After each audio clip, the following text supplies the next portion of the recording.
नमस्कार दोस्तों, स्वागत है आपका हमारे YouTube channel UPSC PCS with Sonam में। आज आज की वीडियो में हम 27 सितंबर के करंट अफेयर अध्ययन करने जा रहे हैं। तो आज का पहला स्लाइड है जम्मू कश्मीर के लिए 500 नई अटल टिंकरिंग लैब। नीति आयोग के अटल इनोवेशन मिशन ने एटीएम साथी और फ्रंटियर रीजन प्रोग्राम का शुभारंभ जम्मू कश्मीर विश्वविद्यालय में किया गया। इस पहल के तहत जम्मू कश्मीर में 500 नए अटल टिंकरिंग लैब स्थापित किया जाएगा। इसके प्रक्षेपण की तिथि 25 सितंबर 2025 है। आयोजक अटल इनोवेशन मिशन और नीति आयोग द्वारा शुरू किए गए कार्यक्रम एटीएल साथी और फ्रंटियर रीजन प्रोग्राम।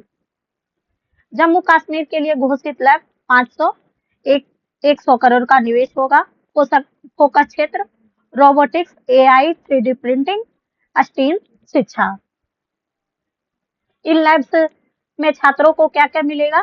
तो 3D प्रिंटिंग और प्रोटोटाइप टूल्स मिलेंगे, रोबोटिक्स और एआई किट्स, कोडिंग प्लेटफॉर्म और स्टीम संसाधन। साथ ही यह पहल विद्यार्थियों को भविष्य उन्मुखी कौशल विकसित करने, स्थानीय समस्याओं के समाधान खोजने और विकसित भारत 2047 की दृष्टि से जुड़ने में मदद करेगा। अगस्त 2025 में अमेरिका को भारत का स्मार्टफोन निर्यात 148% बढ़ेगा।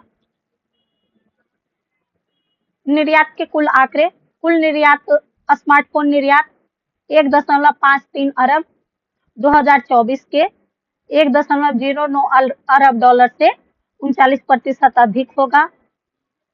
अमेरिका को निर्यात अगस्त 2025 में 965 मिलियन डॉलर का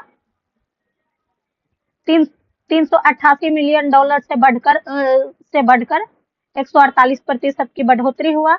अप्रैल से अगस्त फाइनेंशियल 2026 में निर्यात 8.43 अरब डॉलर का होगा, जो फाइनेंशियल ईयर 2025 के 2.8 अरब डॉलर की तुलना में पूरे साल के 10.56 अरब डॉलर का लगभग 80% है। नेक्स्ट है सर्जिया बुस्केट्स ने 20 साल बाद फुटबॉल करियर के संन्यास की घोषणा की है। फुटबॉल के इतिहास में सबसे सफल और बुद्धिमान मिडफील्डरों में शुमार सर्जिया बुस्केट्स ने घोषणा की कि वे 2025 MLS सीजन के अंत में संन्यास ले लेंगे। वर्तमान में इंटर मियामी के लिए खेल रहे 37 वर्षीय स्पेनिश दिग्गज ने यह घोषणा 26 सितंबर 2025 को इंस्टाग्राम पर किया।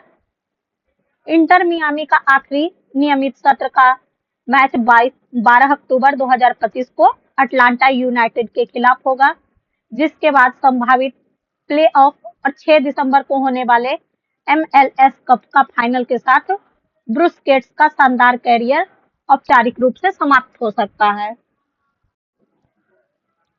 FSSAI ने आयुर्वेद आहार उत्पादों के लिए लाइसेंसिंग पोर्टल लॉन्च किया है। भारतीय खाद्य सुरक्षा और मानक प्राधिकरण ने आयुर्वेद आहार उत्पादों के लिए food safety compilation system portal launch किया है, जो एक विशेष लाइसेंसिंग और पंजीकरण सुविधा शुरू की है। यह कदम पारंपरिक आयुर्वेदिक खाद्य प्रथाओं को आधुनिक खाद्य सुरक्षा नियम के तहत मानकीकृत और औपचारिक बनाने की दिशा में एक प्रयास है। आयुष मंत्रालय के सहयोग से यह पहल भारत की परंपरागत खाद्य विरासत को वैज्ञानिक नियमन और व्यावसायिक अवसरों से जोड़ती है, जिससे सार्वजनिक स्वास्थ्य और उद्योग दोनों को लाभ मिलेगा। आयुर्वेद आहार क्या है? आयुर्वेद आहार वे पारंपरिक खाद्य उत्पाद हैं जो प्राचीन ग्रंथों और सिद्धांतों पर आधारित है। इनका उद्देश्य व्यक्तिगत पोषण प्रदान करना होता है और इन्हें आयुर्वेदिक उपचारों के साथ जोड़ा जा सकता है। एआई ढांचे के तहत कंपनियों को ऐसे खाद्य उत्पादों के निर्माण और बिक्री के लिए लाइसेंस प्राप्त कर सकती है, बशर्ते वे अनुमोदित फॉर्मुलेशन और सुरक्षा मानकों का पालन करें।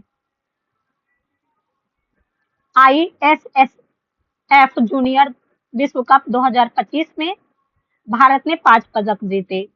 दिल्ली के doctor Karni Singh shooting range में शुरू हुआ ISSF जूनियर वर्ल्ड कप 2025 में भारतीय निशानेबाजों ने पहले ही दिन शानदार प्रदर्शन करते हुए 5 स्वर्ण पदक जीता। यानी कि ISSF जूनियर विश्व कप 2025 का आयोजन भारत के नई दिल्ली में हो रहा है। यह पहली बार भारत इसकी मेजबानी कर रहा है। इसमें 19 देश के 208 खिलाड़ी भाग ले रहे हैं और जबकि भारत की ओर से 69 सदस्यीय दल हिस्सा ले रहे हैं।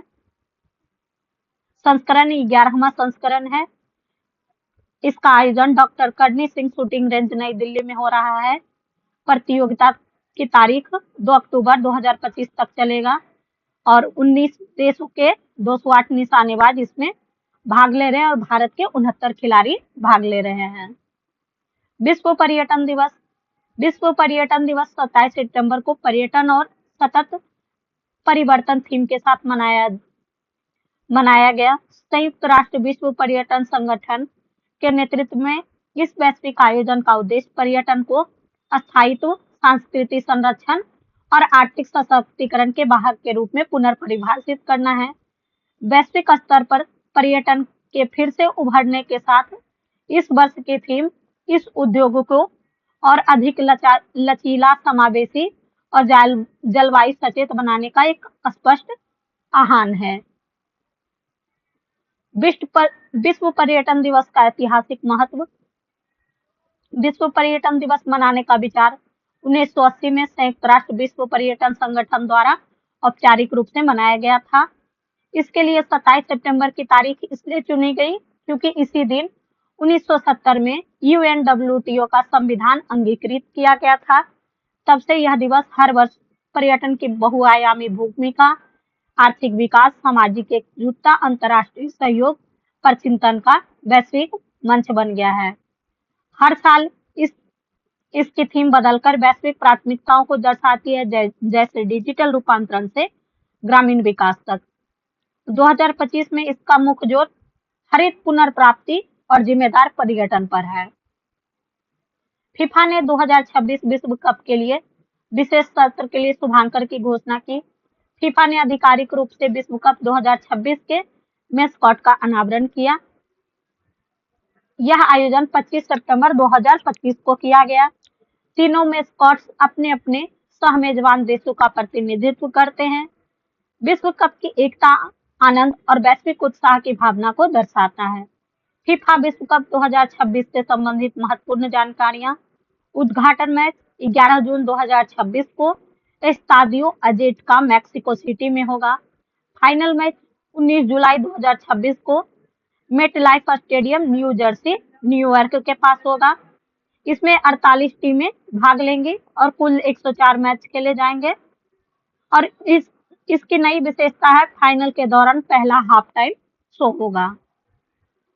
इसके तीनों mascot Clutch the wild eagle America का, इसका प्रतीक है साहस, जिज्ञासा और समावेशिता। मैदान पर भूमिका फील्डर जो टीम को जोड़कर रखता है और राजनीतिक कौशल को दर्शाता है। संदेश अमेरिका की विविध सांस्कृतिक पृष्ठभूमि और समरसता। मेपल द मूस कनाडा का मॉस्किटो है, प्रतीक प्रकृति सुंदरता और सांस्कृतिक विविधता। मैदान पर भूमिका गोलकीपर जो संरक्षक और शक्ति का प्रतीक है। संदेश कनाडा की स्वागतपूर्ण भावना और दृढ़ता। जायू द जैगुआर मैक्सिको का मॉस्किटो है, प्रतीक है मैक्सिको के जंगल, प्राचीन विरासत और रंगीन परंपराएं। मैदान पर भूमिका स्ट्राइकर जो रचनात्मक और फुर्तीला है। संदेश फुटबॉल में जुनून और लय। नेक्स्ट है 27 साल का हुआ गूगल। गूगल की आधिकारिक स्थापना 4 सितंबर 1988 को किया गया था और इसके संस्थापक लैरी पेज और सर्गेई ब्रिन थे। जन्मदिन 27 सितंबर को मनाया जाता है। इसका शुरुआत मेनोल पार्क, कैलिफोर्निया के एक गैराज से हुआ था। इसकी पेरेंट कंपनी अब अल्फाबेट INC का हिस्सा है।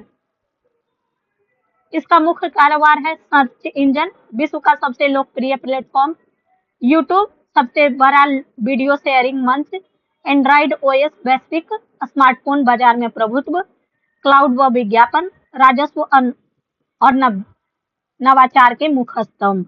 एआई और क्लाउड कंप्यूटिंग, सुंदर पिचई के नेतृत्व में अग्रणी योगदान। भारत सरकार ने बीएसआई का नेतृत्व करने के लिए पहले मशरूम वैज्ञानिक को नियुक्त किया है।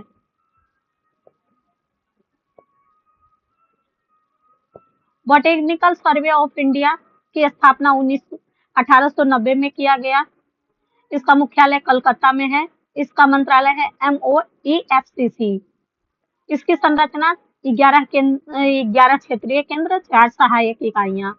मिशन भारत की पुष्पीय संपदा का अन्वेषण, दस्तावेजीकरण और संरक्षण। इसके नए निदेशक है डॉक्टर कनद दास। उनकी विशेषज्ञता है माइकोलॉजी, कवक के वर्गीकरण से। मुख्य उपलब्धि 165 नई मशरूम प्रजाति और 2 नए वंश। इसकी दृष्टि है निम्न पादप समूहों की चेकलिस्ट व हर्बेरियम का डिजिटलीकरण करना। नेक्स्ट है मोदी जी ने गुजरात में 1.22 लाख करोड़ रुपए का विकास अभियान की शुरुआत की। घोषणा की तिथि 25 सितंबर 2025 को। स्थान बांसवाड़ा, राजस्थान में। ऊर्जा परियोजनाओं में 90,000 करोड़, परमाणु, सौर और ट्रांसमिशन में। जल परियोजनाओं के लिए 20,830 करोड़, बांध और नहर के लिए और 5880 करोड़ पेयजल के लिए। सड़क के लिए 2630 करोड़ और 3 नई ट्रेनें, जिसमें 2 वंदे भारत ट्रेनें हैं। और 15,000 नियुक्ति पत्र वितरित किया गया। आदिवासी और कल्याण योजनाएं, पीएम जनमन, एकलव्य विद्यालय, वनधन, एमएसपी विस्तार। पत्रकार अमसी प्रसन्न कुमार ने कृषि मीडिया पुरस्कार 2025 जीता। मैसूर के वरिष्ठ पत्रकार अमसी प्रसन्न कुमार को होम्बले संहिता हरिणी कुमार एल्यूमनी कृषि मीडिया अवार्ड 2025 के लिए चुना गया। यह प्रतिष्ठित सम्मान उन्हें कृषि पत्रकारिता में उनके असाधारण योगदान के लिए प्रदान किया जा रहा है, खासकर किसानों को प्रिंटिंग और इलेक्ट्रॉनिक मीडिया के माध्यम से जागरूक करने के कार्य हेतु। यह पुरस्कार कृषि विज्ञान विश्वविद्यालय बेंगलुरु के एल्यूमनी एसोसिएशन द्वारा स्थापित किया गया और यह सम्मान 11 अक्टूबर 2025 को veterinary college campus Hebbal, Bengaluru में प्रदान किया जाएगा। नेक्स्ट है तुर्की अमेरिका परमाणु समझौता। हस्ताक्षर की तारीख 25 सितंबर 2025। हस्ताक्षरकर्ता बराए कतर तुर्की और रूबियो अमेरिका। केंद्र बिंदु नागरिक परमाणु सहयोग अणुसक्रिय परियोजना अक्यू। अन्य ऊर्जा कदम 75.8 घन मीटर एलएनजी आयात अनुबंधन। राजनीतिक उद्देश्य ऊर्जा विविधीकरण, गैस आयात में कमी और ग्रिड आधुनिकीकरण है। नेक्स्ट है दुबई के सड़क और परिवहन प्राधिकरण ने दुबई स्वायत्त क्षेत्र की शुरुआत करने की घोषणा की।